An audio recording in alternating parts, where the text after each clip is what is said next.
gobierno les anuncia muy felizmente que hoy, o a partir de hoy, la Administración Federal de Ingresos Públicos, más conocida como AFIP, dejará de existir. En su lugar se va a crear la Agencia de Recaudación y Control Aduanero, con una estructura simplificada. Se van a reducir 45% las autoridades superiores, casta política, y un 31% los niveles inferiores de la estructura actual. Es decir, en total se van a eliminar el 34% de los cargos públicos. El gobierno parece querer polarizar con Cristina. No es un problema para mí, es un problema de la oposición.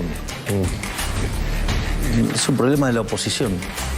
Ahora, digo, también hay una parte de morbo y que me encantaría meterle el último clavo al cajón del kirchnerismo con Cristina adentro. Y que me encantaría meterle el último clavo al cajón del kirchnerismo con Cristina adentro.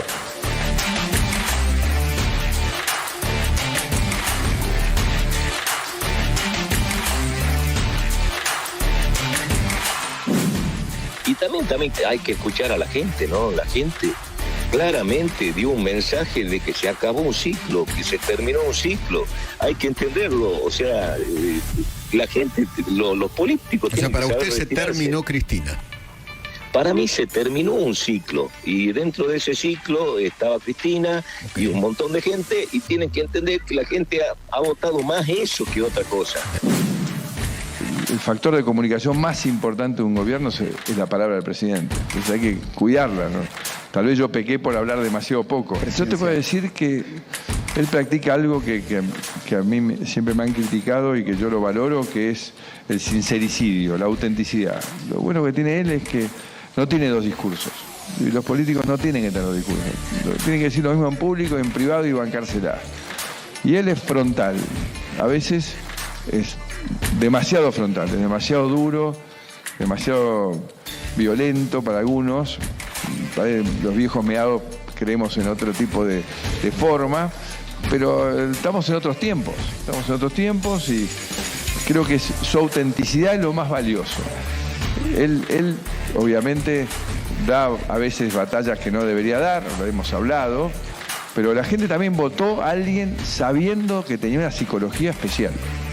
La gente no es tonta, la gente votó a alguien con un mandato destructivo y de confrontación.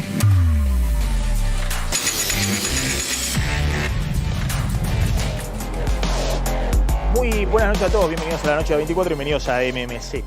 Ahí lo escuchaban al expresidente Mauricio Macri, que hoy en Córdoba, de alguna manera, hizo explícito la idea de un acuerdo con Javier Milei desde el punto de vista electoral, mirando las elecciones de 2025, pero bueno, ahí ha habido algunas declaraciones que muestran alguna diferencia importante de criterio respecto a las características especiales, dijo, la psicología especial del presidente Javier Milei, esto dicho por Mauricio Macri. La noticia del día tiene que ver con el anuncio que hizo el vocero presidencial de que se disolvía la AFIP, la Administración Federal de Ingresos Públicos, básicamente para achicar drásticamente la estructura burocrática. Anunció también que se iban a echar unos 3.155 empleados de la estructura de la AFIP, además de recortar en esa disolución cargos jerárquicos, muchos con designación política, con sueldos muy altos, del orden de 20 millones de pesos mensuales, algunos de los sueldos más altos de la administración central, y que en su reemplazo iba a haber, como en la década del 90, la DGI por un lado, la aduana por el otro, dentro de la llamada ARCA, Agencia de Recaudación y Control Aduanero.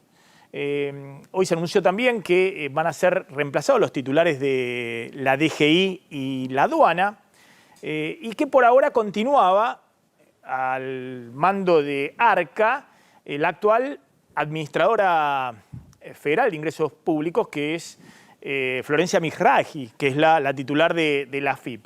Bueno, esto ha generado un gran revuelo, porque obviamente el gremio de la AFIP ha salido a protestar, pero el gobierno quiere mostrarlo, bueno, como la primera medida, si se quiere, de motosierra profunda, como había anunciado el ministro de Desregulación, Federico Sturzenegger, respecto a cortes de puestos públicos de altos sueldos, ¿no? Jerárquicos de altos sueldos, que el gobierno, más allá de que en muchos casos puede ser personal calificado, los asocia a la casta.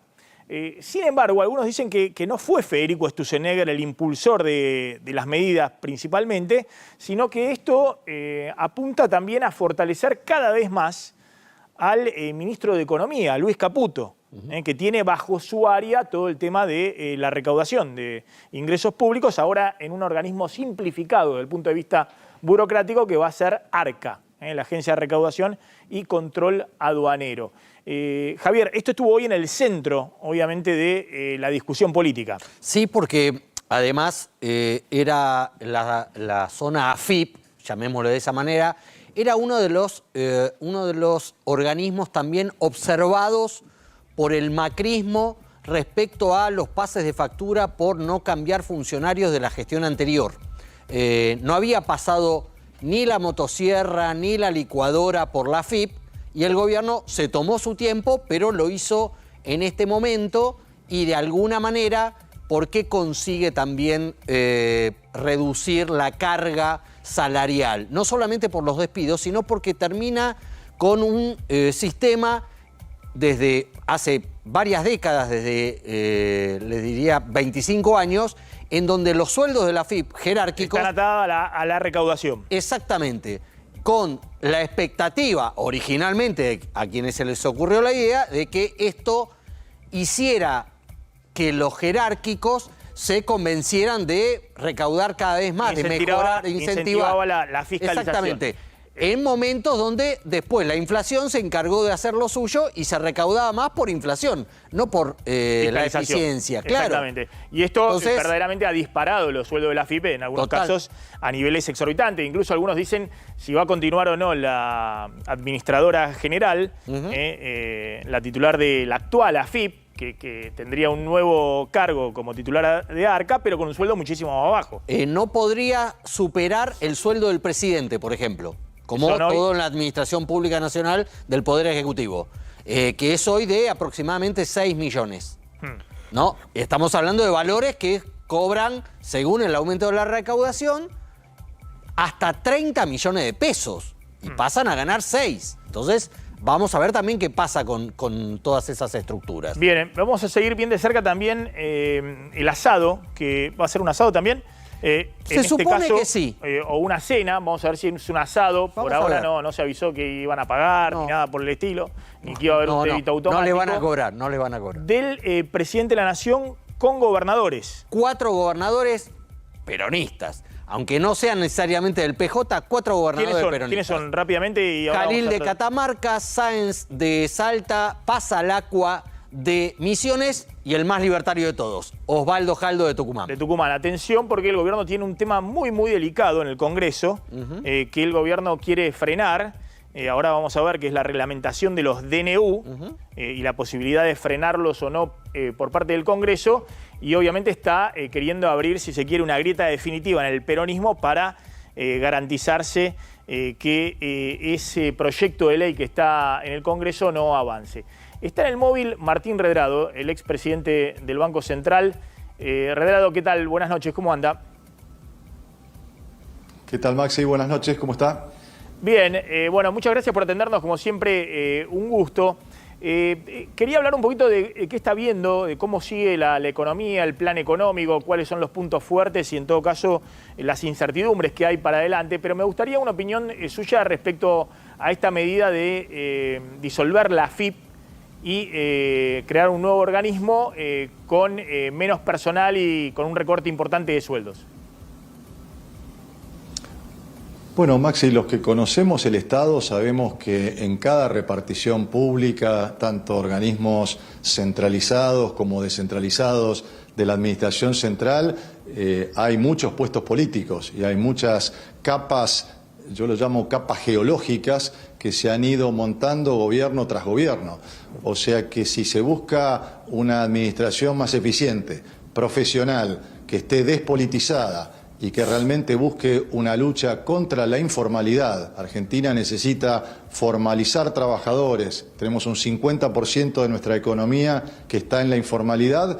Bueno, bienvenidos sean estos cambios, que hagan una organización que esté realmente trabajando por una mejor administración tributaria y por poder ampliar la base de tributación, que es lo que necesita la Argentina, con profesionales, sin políticos.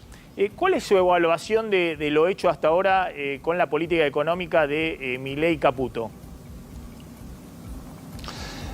Mire, Maxi, tenemos una economía dual hoy. Por un lado, tenemos la economía financiera, en donde claramente hay que destacar la voluntad del gobierno inquebrantable y que esto es por primera vez en la democracia, el compromiso que hay con el equilibrio presupuestario.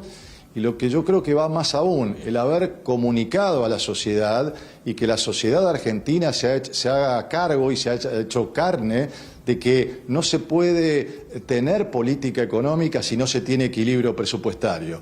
Como usted sabe, los economistas llamamos a eso es una condición necesaria, pero no suficiente. Ahora digo, tenemos una economía dual, porque mientras lo financiero anda bien, lo productivo anda mal. Y yo quiero una economía integral, donde lo productivo, el empleo y lo financiero vaya todo en el mismo sendero, en un sendero de crecimiento. Está bien que el gobierno lleva solamente 10 meses y yo espero que ingrese en una nueva etapa donde pueda tener una visión más integral y no solo pensar que el superávit fiscal es el fin último, es un medio para alcanzar un programa, una hoja de ruta de desarrollo integral de la economía argentina, y esa es la agenda que queda por delante.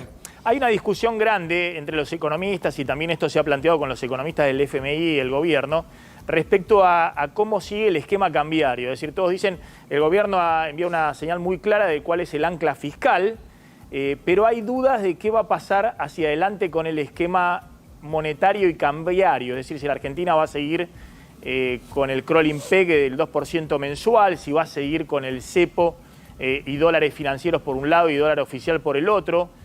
¿Cuál es su visión sobre ese punto? Bueno, muchas veces encuentro esta conversación, la macro anda bien, pero la micro anda mal. Sí. Y yo digo, un momentito, como usted sabe, Maxi, la macroeconomía es la política fiscal, muy importante, ya dijimos, ese es un punto a favor del gobierno, pero también es la política cambiaria y lo es la política monetaria. Y en la política cambiaria y monetaria hay incertidumbres, si se va hacia una competencia de monedas, si vamos a tener siempre un tipo de cambio fijo. Hay quienes abogan por un mundo o por una Argentina que tenga una devaluación constante del 2% y que cuando la inflación llegue al 2%, esa tasa de devaluación sea del 1%. Bueno, hay que decir que el mundo no vive más con tasas de cambio fijas. No estamos en la década de los 80 o en la década de los 90, donde había tipos de cambio fijo. Nuestros socios comerciales, Maxi, sin ir más lejos, Brasil, con el cual tenemos prácticamente un 20% de nuestro comercio exterior, va y viene en exportaciones e importaciones a Brasil, como usted sabe, tiene un tipo de cambio muy flotante, que oscila entre 4,50 reales por dólar y 6 reales por dólar, depende si hay ingreso de capitales o no. Por lo tanto, una definición en este sentido, en términos de cuál es la política cambiaria hacia adelante, va a ser muy importante también para los sectores productivos, aquellos que necesiten invertir, aquellos también que vean que ya no hay más regulaciones y tantas regulaciones sobre el mercado cambiario, que vayamos a un tipo de cambio único. Obviamente al principio tendremos algunas restricciones sobre turismo, sobre dividendos, pero yo soy partidario de que tengamos un tipo de cambio flotante con una política del Banco Central anticíclica, es decir, que acumule dólares, que compre reservas en épocas de vacas gordas, cuando hay ingreso de capitales, como es lo que está ocurriendo en este momento, y que también tenga la capacidad de vender esos dólares cuando hay salida de capitales o cuando hay momentos de incertidumbre en el mundo. Pero bueno, esa es la definición que a mí me gusta también, no solo decir el problema, sino también decir la solución. Le acabo de decir cuál es mi solución al respecto o mi propuesta al respecto, pero sin duda hay que definir la política cambiaria hacia adelante porque es muy importante para una variable central, Maxi, que son las inversiones. Usted ha dicho que quisiera que hubiera una convivencia de monedas con tipo de cambio flotante y que el gobierno debiera legalizar definitivamente el uso del dólar para distintos tipos de transacciones. ¿Cómo sería ese mecanismo? Mire, Maxi, yo lo que busco es transparentar lo que ya ocurre en los argentinos.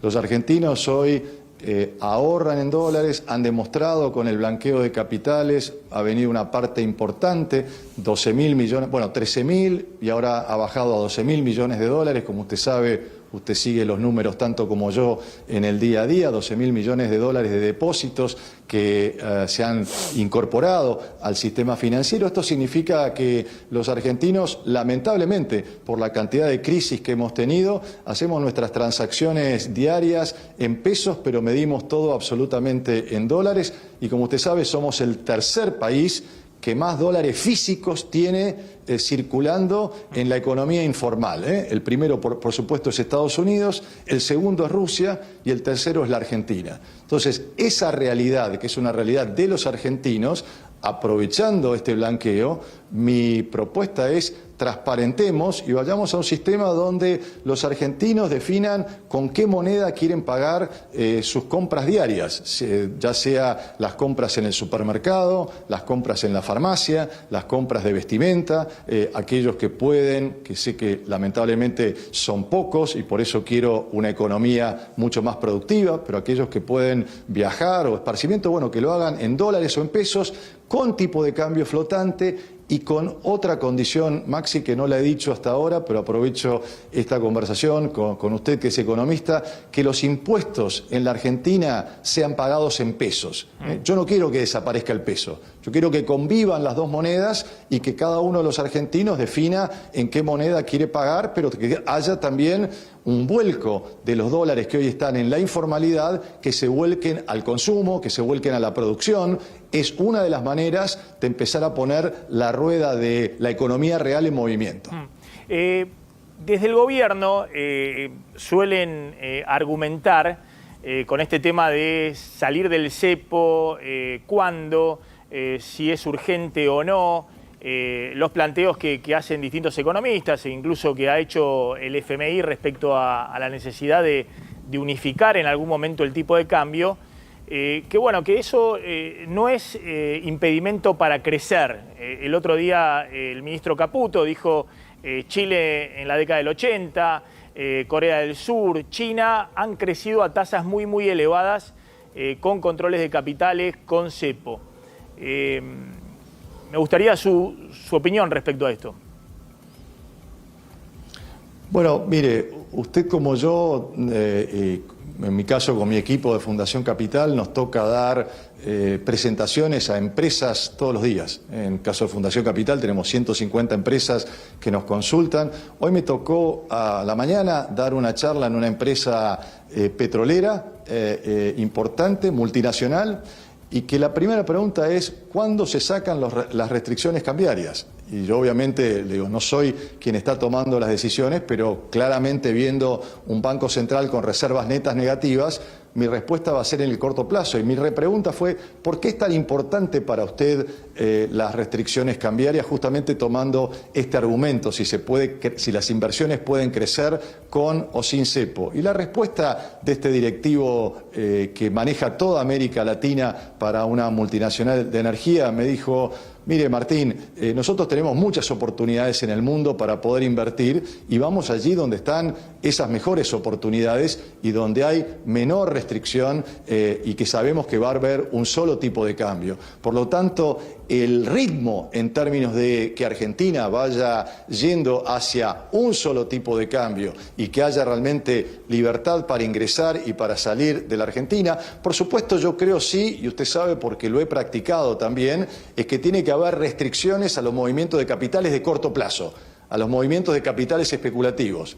Usted recordará que siendo presidente del Banco Central y siendo ministro de Economía Roberto Labaña en el 2005, cuando teníamos un aluvión de dólares que estaban viniendo financieros, lo que hicimos fue poner encajes. Encajes quiere decir que aquel que venía con capitales de corto plazo, le decíamos, usted puede venir, pero si se queda menos de un año en la Argentina, usted tiene que pagar un 30% de encaje. Bueno, yo estoy a favor de ese tipo de control de capitales especulativos, pero aquellos capitales que vienen a invertir, a generar empleo, tenemos que darles certidumbre y tenemos que quitarle las restricciones. Y respecto a eso, también en el gobierno pueden decir, ¿no?, que no lo dicen públicamente, pero se infiere un poco respecto a las respuestas que dan, que vienen reduciendo mes a mes la inflación, que viene bajando mes a mes la inflación.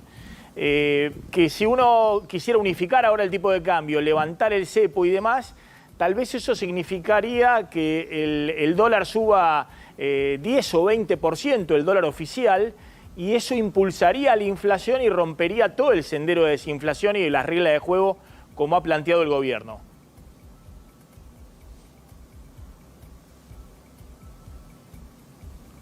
Sí. Perdón, pero le perdí el audio al final, Maxi. No sé si me escuchó el concepto de que salir del cepo... El concepto se lo escuché, no le escuché el final. Claro, si no tiene el riesgo de unificar el tipo de cambio, ir a una flotación, lo que plantean todos los economistas o el propio FMI, no tiene el riesgo de que finalmente el dólar oficial no termine en 1.000 pesos, como está hoy, sino en 1.200 o 1.300 o 1.250, no sabemos el número, y que eso impulse los precios, además de que genere inestabilidad, ¿no? Porque los argentinos, cuando el dólar se mueve, obviamente se genera una sensación de inestabilidad que uno no sabe cómo termina. No, está claro que el camino no es seguir moviendo el tipo de cambio, pero Argentina debe plantearse, Maxi, una agenda productiva que ataque los costos de producción que hoy tiene la Argentina. Cuando decimos que necesitamos un sector privado que sea más competitivo, necesitamos eliminar impuestos distorsivos. Necesitamos plantear un cronograma para eliminar 3 impuestos distorsivos: las retenciones a las exportaciones, el impuesto a los débitos y créditos bancarios, el impuesto al cheque y el impuesto a los ingresos brutos. Por supuesto, también hay que mejorar los costos de logística. Hoy hay una cantidad de corredores viales que debieran estar sujetos a, ya que el gobierno cree que solo la inversión privada tiene que hacer obras públicas o rutas o caminos. Bueno, empiecen a concesionar estas rutas. Yo hace muy poco me tocó transitar la ruta 33 que une Rosario con Bahía Blanca, y la buena noticia era la cantidad de camiones que mostraba la fuerza, o que muestra la fuerza productiva que tiene la Argentina en materia de alimentos, en materia industrial. La mala noticia es que la ruta estaba hecha pelota. Claro. Entonces, con un criterio de economista, uno dice, mañana esta ruta debiera concesionarse para poder generar inversión privada, que haya una autopista que una Bahía Blanca o Rosario con Bahía Blanca, y que permita que haya, por ejemplo, camiones bitrenes. Bitrenes significa, como usted sabe, camiones con doble acoplado, que en lugar de transportar 30 toneladas puedan transportar 60 toneladas. Bueno, estos son los costos en los que tiene que trabajar la Argentina, precisamente si quiere tener un tipo de cambio estable, permanente en el tiempo, y sobre todo si quiere tener un sector productivo que sea competitivo. Yo creo que esa es la agenda que queda por delante. Y le hago la última respecto a qué puede pasar con lo que todo el mundo quiere saber, ¿no? ¿Qué puede pasar con el empleo y con el bolsillo, con el consumo, con la posibilidad de mejorar el poder de compra en los próximos meses o en el próximo año, en una economía que ha ajustado muy fuerte, ¿no? Este año sobre la capacidad de consumo del sector privado? Bueno, hemos tenido los últimos meses un electrocardiograma en materia de meses en que el salario le ha ganado a la inflación, y el último mes, por ejemplo, los salarios, cuando uno toma y nosotros en Fundación Capital tomamos gremio por gremio. Hay algunos gremios que le han podido ganar a la inflación, con lo cual lamentablemente lo que sí vemos es que en promedio, cuando tomamos todas las paritarias, viene rezagado con respecto a la inflación. Por lo tanto, lo que vemos hacia adelante es que no hay una hoja de ruta que incentive el consumo, es decir, donde el salario le vaya ganando a la inflación. Por eso hemos dado en esta conversación algunas ideas, proyectos, propuestas al respecto de cómo motivar el consumo, por ejemplo, a través de la utilización de dólares, que por ejemplo hoy van a estar en el sistema financiero y deben volcarse al consumo, deben volcarse en préstamos, sobre todo al sector privado. Necesitamos también una hoja de ruta que permita ampliar la inversión, y para eso necesitamos bajar los costos de producción que el sector público le pone al sector privado, y necesitamos también, Maxi, algo de lo que no hemos hablado, pero que para mí es fundamental, es generar dólares de exportación. Hoy tenemos muchos dólares financieros y la Argentina, para tener estabilidad cambiaria y estabilidad monetaria, necesita abrir nuevos mercados. Hoy el mundo está discutiendo nuevas cadenas de producción, de tener proveedores que estén cerca de los distintos canales de distribución, porque con las guerras que hay, con la competencia que hay, con el riesgo geopolítico, hay nuevas cadenas de producción. Entonces Argentina debiera tener una política internacional que esté negociando con aquellos países que nos puedan permitir ingresar nuestra producción, y entonces sí hacer una negociación de aranceles, no para utilizarlo como ahora para bajar la tasa de inflación, sino para ingresar en nuevos mercados internacionales y de esta manera poder aumentar nuestras exportaciones. Ese es el camino entonces para que se recupere el salario, para que se recupere la capacidad productiva. Por ahora lo que estamos viendo, si seguimos como hasta ahora, vamos a tener una recuperación muy heterogénea. Algunos sectores le van a poder ganar a la inflación, pero la mayoría van a estar con una recuperación, como llamamos los economistas en términos de letras, en L. Una recuperación que obviamente después de esta caída de este año, que nosotros en Fundación Capital calculamos en 3,7% que va a caer la producción, bueno, el año que viene vamos a tener un rebote, pero no vamos a tener un proceso de crecimiento y desarrollo como el que se merece la Argentina. Le hago una última pregunta y me espera un segundito que hacemos unos avisos publicitarios, muy breve, pero le voy a hacer una última pregunta respecto a... usted está permanentemente viajando por el mundo, ¿no? Recientemente lo han nombrado como uno de los referentes principales de la Universidad de Florida, pero sobre todo es uno de los profesores principales de un máster en finanzas que aglutina a expresidentes del Banco Central en el sudeste asiático. ¿Con sede dónde? En Singapur. Así es. Con sede en Singapur, digamos. En Kuala Lumpur. En Kuala Lumpur. En Kuala Lumpur, en Malasia. En Malasia. Bueno, siempre digo, hay argentinos en todo el mundo. Y Redrado viaja permanentemente a la otra parte del mundo, donde hay un máster en finanzas que brindan distintos expresidentes del Banco Central de distintas partes del mundo, con economistas y gente formada en todo el mundo. La pregunta es, ¿qué visión hay hoy respecto a la Argentina? Si es mejor o peor a la que había 10 meses atrás, y cuál es la expectativa que hay para la Argentina hacia el futuro. Pero espérenme un segundito que hacemos estos avisos. Redrado, entonces queda picando la última pregunta. ¿Cómo se ve hoy a la Argentina en el mundo?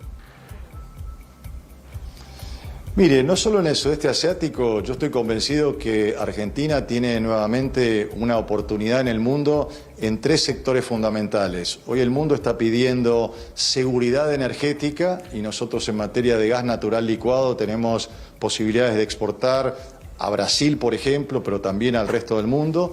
Bueno, lo que está ocurriendo ya con Vaca Muerta en materia de petróleo, pero también en materia de transición energética. Argentina está vista como una con gran potencialidad en materia de producir energías renovables, energías verdes. Todo lo que es verde en el mundo, Maxi, hoy se financia. Lo financian organismos multilaterales, hay donaciones, y entonces seguridad energética, transición energética y seguridad alimentaria y trazabilidad de los alimentos, es decir, dónde se ha cultivado, dónde se ha procesado, cuál ha sido el flete que ha tenido un alimento para poder exportarse. Esas son las 3 posibilidades que hoy Argentina tiene para poder generar más exportaciones. Con respecto hoy a la coyuntura en la Argentina, mucha curiosidad, ¿eh? Hasta hace un año no había preguntas sobre la Argentina, hoy hay muchas preguntas, pero por ahora son preguntas, hay un desencillar hasta que aclare. Argentina, lamentablemente, como usted sabe, ha prometido muchas veces, ha sido el país que siempre ha prometido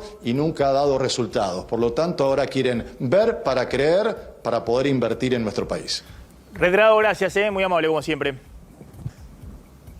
Un placer, gracias a usted. Bueno, a ver, Javier Calvo, están todas las miradas puestas ahora en Olivos. En este momento, ahí estamos con el móvil, está Diego de Nicolás.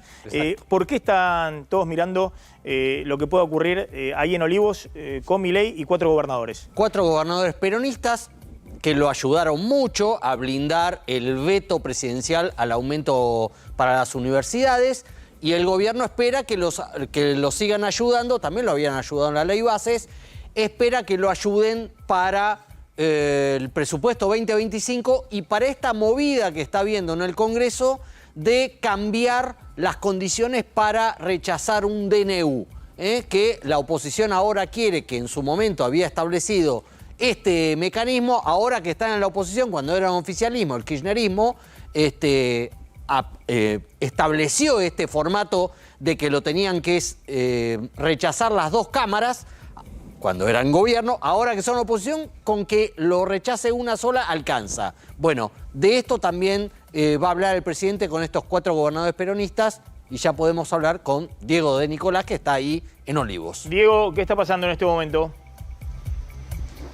Sí, Maxi, Javier, ya llegaron los gobernadores, 3 llegaron juntos en la misma camioneta, Gustavo Sáenz, también Jalil y Jaldo, y luego en otro auto llegó el misionero Hugo Pasalacqua. El único de los 4 gobernadores que habló apenas cortito antes de entrar fue el salteño, justamente Gustavo Sáenz. Le preguntamos si la intención era seguir acompañando al gobierno en los distintos votos parlamentarios, y justamente dijo que sí, Sáenz, que la idea de él y de otros gobernadores es mantener la gobernabilidad y que van a tratar de acompañar los proyectos del presidente. Cuando le preguntamos puntualmente sobre el presupuesto 2025, dijo que sí, que lo van a acompañar, pero puso una condición: que se mantengan los fondos para la obra pública. Así que el tema de obra pública hoy será aquí, sobre la mesa de Olivos, un tema central de la discusión en esta charla. Y para finalizar les cuento, le preguntamos quién pagaba la cena, ¿saben lo que dijo? Que él trajo por lo menos empanadas salteñas. Ah, mirá vos. Bueno, escuchémoslo al gobernador Sáenz de Salta. Expectativa, la de diálogo, la que venimos planteando desde siempre, y bueno, ver la situación nacional y que pueda conocer también la situación de nuestras provincias. ¿Hay una idea de su sector político de respaldar al presidente en las distintas medidas? Nosotros venimos acompañando y dando gobernabilidad desde el primer momento, entendemos que debe ser así porque la gente lo votó. Hay cosas que acompañamos y otras cosas que no, pero lo que tiene que ver con nuestras provincias y lo que pueda beneficiar a nuestras provincias lo vamos a acompañar, lo vamos a ayudar, y lo que pueda beneficiar al pueblo en general. Así que la idea es eso, ¿no? La política es diálogo, la política es consenso, y creo que en un marco de respeto e institucionalidad es lo que tenemos que hacer. Así que trabajamos para eso. ¿Van a acompañar el presupuesto 2025 con sus legisladores? Y por supuesto que sí, si están incorporadas las obras que nos corresponden a cada una de las provincias, ¿no? Que se ha comprometido Nación a continuar haciéndola. ¿Le preocupa la obra pública? Me preocupan mucho las obras que están paralizadas. Esto ha generado la caída del empleo muchísimo en nuestras provincias. Y bueno, lo que pasa es que también hay que entender de una vez por todas que Argentina no empieza y termina en Capital Federal, el Gran Buenos Aires. Hay realidades completamente distintas, y eso es lo importante, que los funcionarios sepan, recorran, conozcan que la Argentina no es solamente aquí y que hay muchas cosas que se necesitan resolver, ¿no? Con respecto a la interna del peronismo, ¿cómo interpreta el regreso de Cristina Fernández a un lugar de posición dominante? Yo no participo de esta interna, yo tengo mi partido provincial, que es Identidad Salteña. Está bueno, me parece bueno que los partidos tengan interna, que se renueven, pero bueno, yo lo dije hoy día claramente, ¿no? Creo que Cristina Kirchner ya tuvo su oportunidad, ya tuvo su tiempo, ya cumplió un ciclo, y que podrían renovar el Partido Justicialista como todos los otros partidos, ¿no? De una vez por todas, cambio, gente nueva, y ¿qué es lo que votó la gente? Muchas gracias. ¿Quién paga la cena hoy? En eso estamos obviamente, viendo, obviamente esto suma doble para Milei, ¿no? Estas cenas con gobernadores peronistas, porque los de Juntos por el Cambio ya están subidos en el tren. Exactamente, y de alguna manera en esta cena de agasajo a los gobernadores va a estar también Guillermo Francos. No sé si está bueno o está malo o está mal, porque varios de estos gobernadores le achacan a Guillermo Francos promesas incumplidas para los apoyos que han recibido de todas estas provincias, de los legisladores de estas provincias, tanto en el Senado como en la Cámara de Diputados, pero el jefe de gabinete va a estar ahí porque es el interlocutor habitual con estos gobernadores. Ahora vamos a hablar un poquito de justamente el cruce fuerte entre Milei y Cristina Fernández de Kirchner a partir de unas declaraciones de Milei, que de alguna manera todos dicen la sube al escenario. Le da una mano a Cristina porque en medio de su interna con Kicillof y con algunos gobernadores, la pone a ella, ignora todo el resto y la pone a ella en el centro del escenario político. Descubrí, le permitió a Cristina hacer una contestación en el día de hoy a través de Twitter. Escuchen lo que decía Milei en una entrevista. Digo, también hay una parte de morbo, y que me encantaría meterle el último clavo al cajón del kirchnerismo con Cristina adentro. Bueno. Una metáfora desafortunada, ¿no? Sabemos que es una metáfora, pero desafortunada. A 2 años... Escalar la violencia. No, y además a 2 años de gente que intentó matar, asesinar a Cristina Fernández de Kirchner en nombre de los discursos de odio, donde según el juicio oral y público que se está desarrollando ahora, ellos explican: nos comieron la cabeza de que si matábamos a Cristina salvábamos la Argentina. Bueno, no es lo ideal que el presidente justamente utilice otra vez una metáfora de ese estilo, exactamente, ¿no? Sí, puede usar cualquier otra metáfora. Totalmente. Pero justo esa, donde se hace la metáfora de la vida y la muerte, hay que erradicarlo. Ese es para la década del 70. Sí. Eso atrasa, es para la década del 70, cualquiera, aunque sea digamos, donde se resolvían esas cuestiones, no con metáforas, sino con la realidad de los tiros, muertos, ¿no? tirándose muertos. Dentro del propio peronismo y después con la dictadura militar. Pero bueno, hoy contestó Cristina en un tuit. En un posteo muy extenso, tuteándolo a Milei, diciendo que, bueno, un desastre, no sé si tenemos el posteo para verlo, que su presidencia es un desastre, que ahora lo que intenta, acaso, se pregunta ella, ¿acaso ahora lo que quiere es matarla? Dirigiéndose a Milei, y de alguna manera responsabilizándolo por cualquier problema de seguridad que vaya a tener ella o alguien del peronismo o alguien de la oposición, justamente también siendo funcionales unos y otros. Más allá de la metáfora, insisto, desafortunada, al gobierno, a Milei, están convencidos que le conviene confrontar con Cristina, y a Cristina también le conviene confrontar con Milei y convertirse en la líder de la oposición, con la apuesta que tiene, sobre todo el peronismo, de que le va a ir mal a Milei. Entonces, que hay chances. Fíjate que lo tutea, no es por eso. No es como el Graf, digamos. Lo tutea y en el final. La primera frase, la primera lo frase. Tutea. Así que ahora también me querés matar. Es decir, usa un diálogo donde involucra como que lo conoce a Milei, digamos, como que han tenido un diálogo por fuera de los micrófonos, ¿no? Eso no estaría chequeado. Está chequeado que ha tenido Milei mucho diálogo con otros sectores del peronismo. Se ha hablado mucho con Sergio Massa, por ejemplo, pero llama la atención ese estilo de ida y vuelta con Cristina, que recuerda un poquito, ¿te acordás el traspaso de... Iba a decirte. De poder con el jugueteo, con las sonrisas, el pedido con el tema de la custodia presidencial y todo eso. Pero bueno, evidentemente Milei la quiere en la vereda de enfrente a Cristina, Y Cristina quiere ser la líder de la oposición a Milei. La clásica grieta en esta nueva versión y en donde ambos dirigentes, el presidente y la expresidenta, intentan invisibilizar todo a su alrededor y que ellos concentren las luces. Bueno, en algún momento eso intentó hacer Macri durante su presidencia. No terminó bien. No terminó bien, hay que recordarlo. Ahora hablamos de Macri, pero contame qué pasa con la justicia y los gremios aeronáuticos. Hace unas semanas el gobierno había sacado un decreto por el cual consideró servicio esencial al sistema de aeronavegación y eso conllevaba dos temas centrales. El primero, que los gremios tenían que informar con 5 días de anticipación cualquier paro y que además en los paros tenían que brindar el 50% del servicio.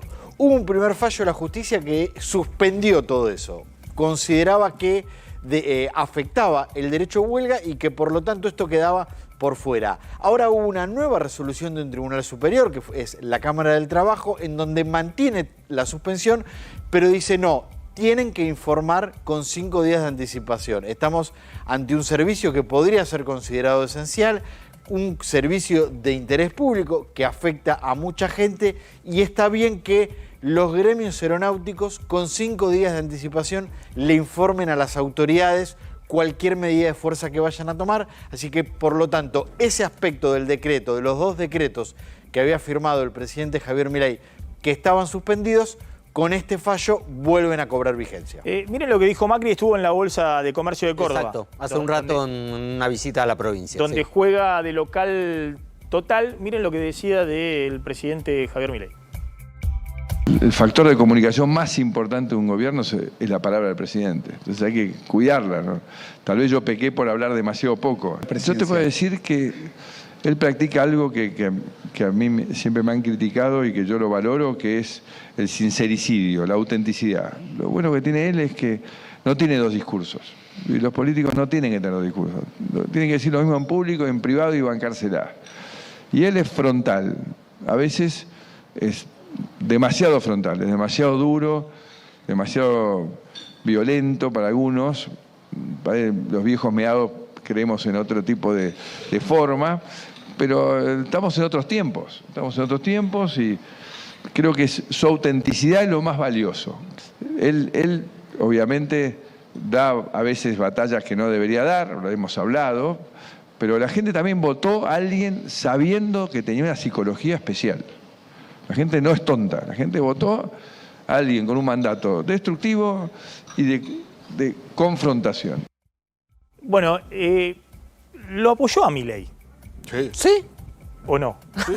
¿Mandato destructivo es apoyarlo? ¿No se lo nota más relajado, como que desde el nombramiento de la nueva secretaria de Energía, la idea de que puede haber lo mencionó ahí en Córdoba, un acuerdo electoral para 2025? ¿Vos decís que sigue la tensión? No, yo lo que digo es que Macri tiene esta contradicción de que por un lado casi te diría hasta lo admira porque dice cosas que a él le hubiera gustado decir, y hay otra parte donde lo deja sin espacio político. Se queda todo Milei. Vos decías, va a una provincia propia Macri. Ya no, ya es de Milei Córdoba.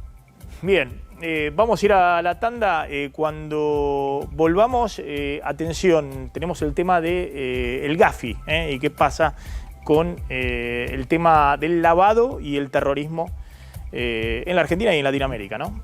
Tanda y volvemos.